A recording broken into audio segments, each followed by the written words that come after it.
With you, I can be sad with you.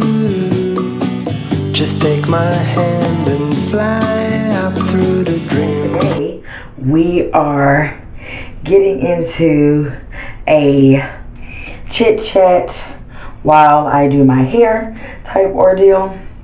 I felt the need to come on and chit chat with you guys about how the wedding planning journey has been going. Kind of maybe provide some tips for those who may be looking for some. And I had to do my hair anyway, so why not?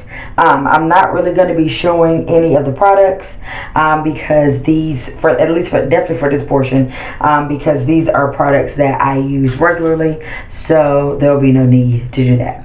Right now, I am in the process of deep conditioning my hair, so that's what we're doing. So, anywho's, so getting into the wedding planning process. If you don't know, and sorry you guys, I feel like if it seems like I'm hollering, I went swimming with the boys today. And one thing I hate about swimming is I feel like my ears get like super clogged. And so I just feel like I can't hear well, but that's besides the point. So a lot of you know I am already married, but due to the panorama, I was not able to have the normal wedding that a lot of, I was going to say most, but not everybody, dreams of. And so I had to essentially, we decided instead of waiting, to go ahead and get married and just kind of do a vow renewal ceremony. So pretty much in that situation, I was kind of feeling the wedding was pretty much planned because you know the world pretty much kind of started shutting down about March. So the wedding was pretty much planned. I just really needed to, at that point before that happened, I was really going to start making deposits and really kind of start paying people off. And so essentially the wedding would have been paid in full, but I had gotten super busy. My son was off and on getting sick with the flu. And so I just was forgetting to make the payments, which the way I look at it is God looking out, because clearly, as a lot of people have done, they ran into issues with either not getting refunds or having trouble like trying to transfer dates, in which I ran into that a little bit, but we were able to overcome that. And so I just think it was by the grace of God that I didn't pay anything in full. So pretty much I'm thinking to myself, okay, so when this year comes, all I needed to do was essentially pick up where I left off. Make sure all my vendors that I had already previously spoke with were still available, and just pay. So I didn't think there would be too much anxiety or stress.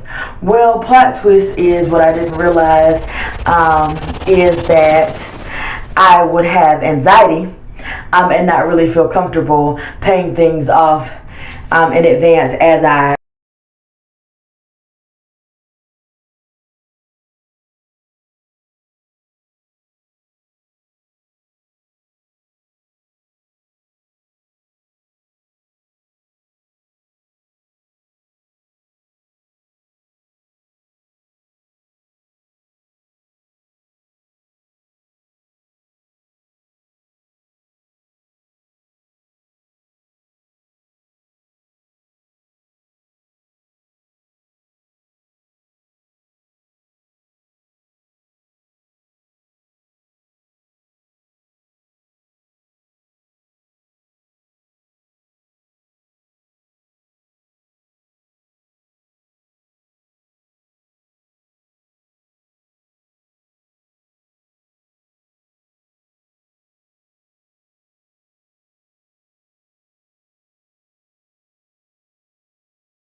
more stressful moments is figuring out how much of a budget you would want to do.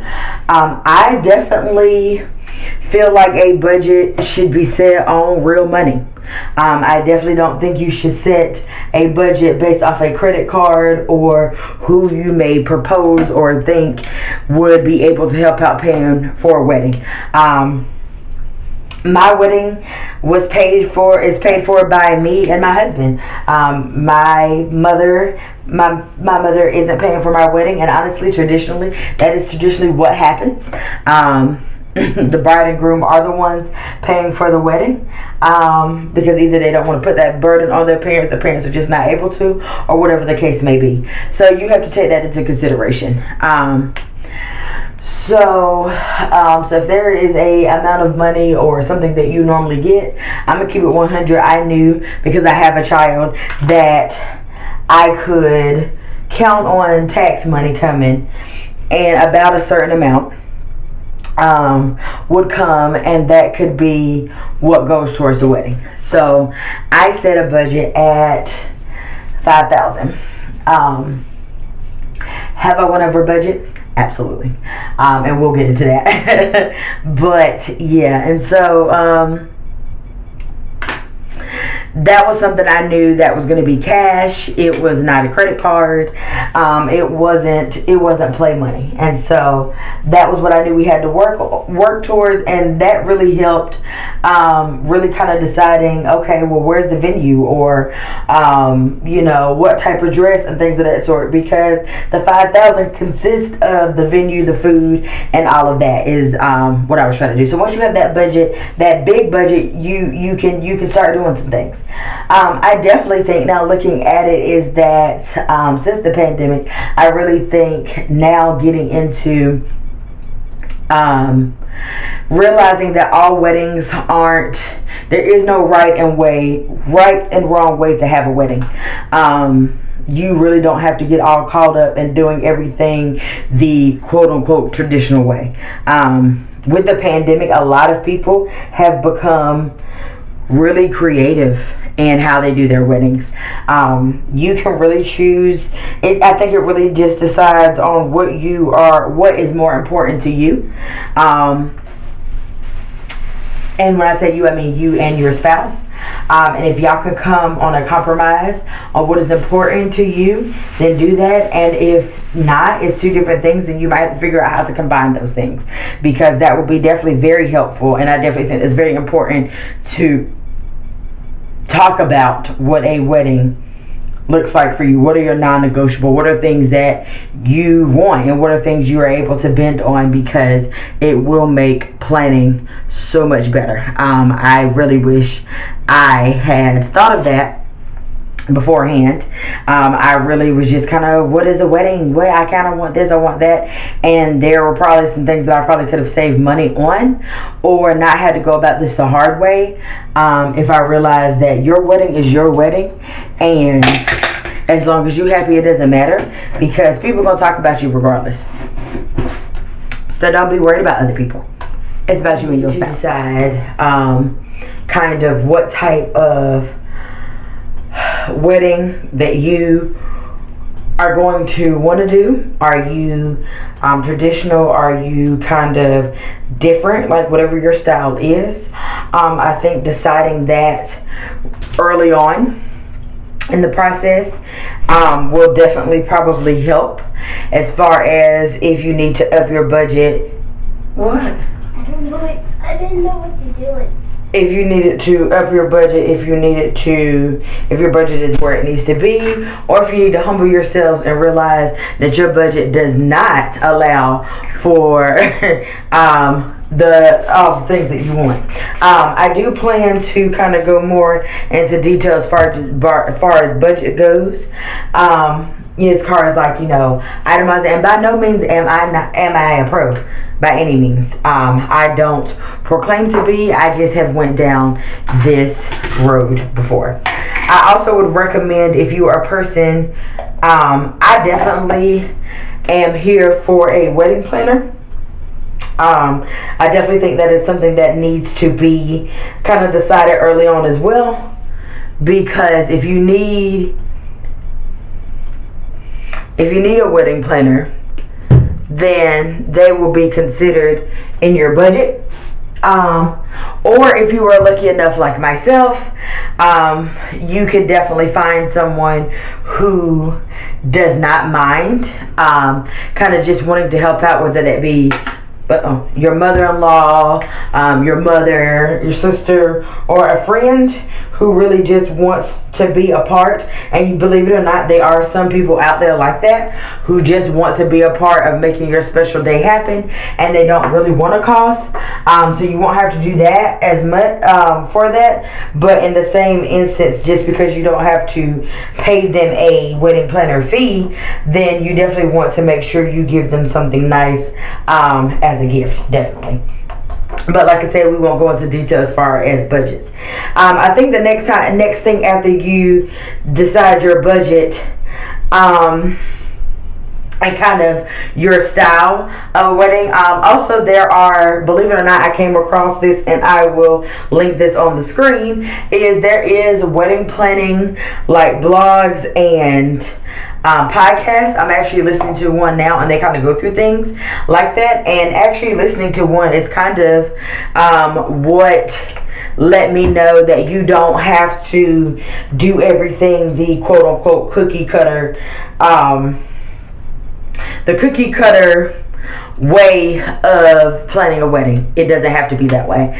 And you can definitely save money on realizing, the quicker you realize it doesn't have to be the cookie cutter way. And at the end of the day, it's what you want and not what other people want.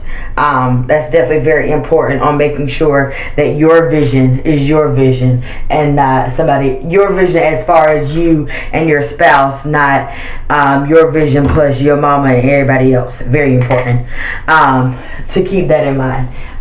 So after that, I would definitely think after that, is that really my battery life?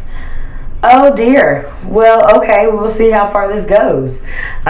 So yeah, I think definitely after that, I definitely recommend you you can either choose to go and start on your venue, looking for venues, or your dress, because I think your venue and your dress are two very important things that without a venue you can't work on your securing your vendors, because some of their prices and their price points are based off your location, if they have to travel, and what the space entails.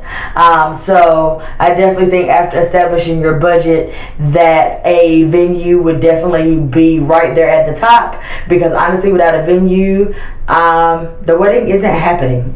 So yeah, and then wedding dress is you need something to put on, so I would definitely put those neck and neck. I would probably choose a venue first, or at simultaneously, is that how you say that? Because those are the two big, like, once you got that, you're like, I'm getting somewhere, to be totally honest.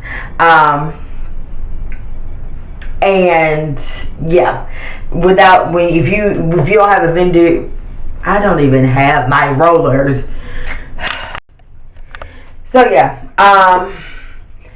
and your venue, yeah. So venue prices, for me, which is why I also feel like you should kind of decide what your non-negotiables are, or what type of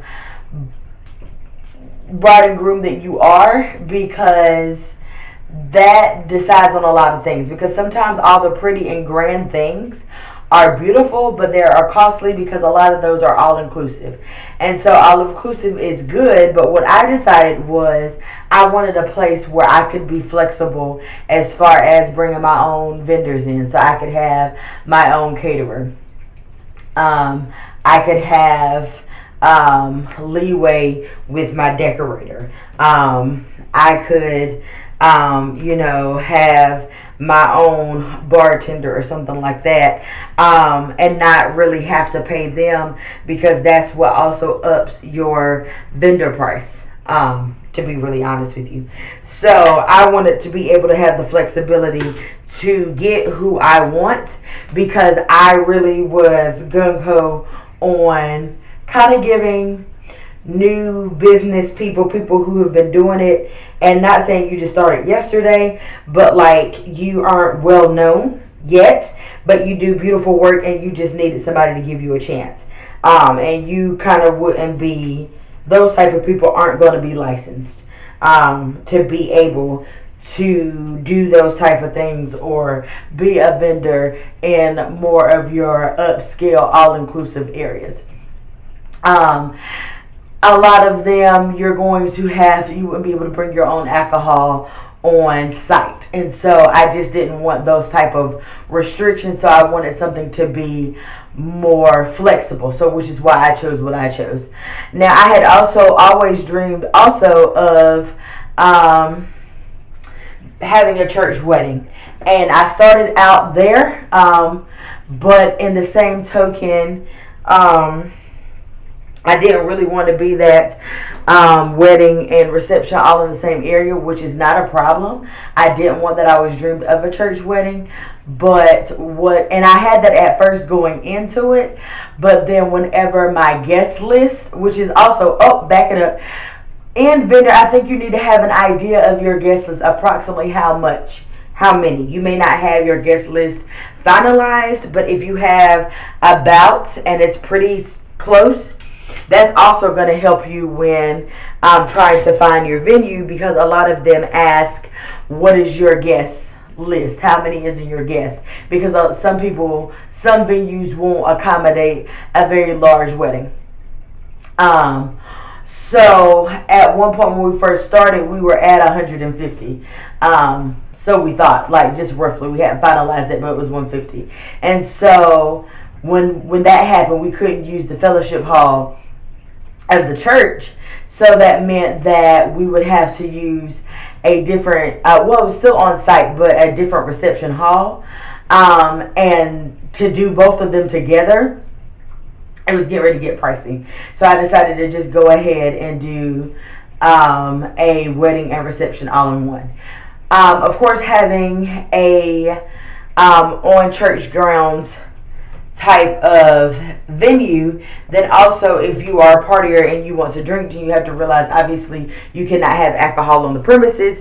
So that meant that we had to get creative, because one of my husband's kind of what he wanted to do, or what was important to him, was celebrating and partying. So that's when we had to do things out of the box and realize that we were going to have our traditional wedding, traditional reception for, family, older people, and more of your more religious folks. And then we were going to go and have a quote-unquote after party to just have a good time and drink and things of that sort. Again, not something that is normally done.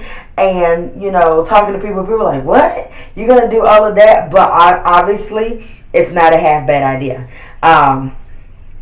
It just, again, you have to really be confident in what it is that you want, what it is that you and your spouse want, and don't worry about that it's not the norm, because that's not what happens these days. So, yeah. That's what we ended up doing. So once you find your venue, and I say tour a lot of places, try to attack the most expensive things first, so that I knew what I had to work with and what I had wiggle room with. So my next thing was dress shopping. So I actually bought my dress about a year in advance. And I kind of just went in just to look. Now, I will do a whole separate thing for that, for wedding dress. But what I will say is, leading up, I recommend you not going without any funds to be able to at least purchase the dress, because I can't remember if the dress you have to buy out and out, or if you're able to do a layaway. But if you are doing a layaway, it is only about a 3-month layaway. So you don't have a lot of time to play with it. So you need to have the money already, or you need to be able to get the money not that far from it. I honestly ended up going twice, and ironically ended up choosing the dress that I had on the very first time. I do think, again, I won't go into much detail because I definitely think though getting those two big things, I would definitely next probably be trying to lock down your vendors. So who you want to do your hair, who you want to do your makeup, decorations. Now decorations was something that I spent a little bit more money on based off the theme that we were going for, and it was very difficult. I felt like, Daddy, you scared me. You need to not. It's not funny.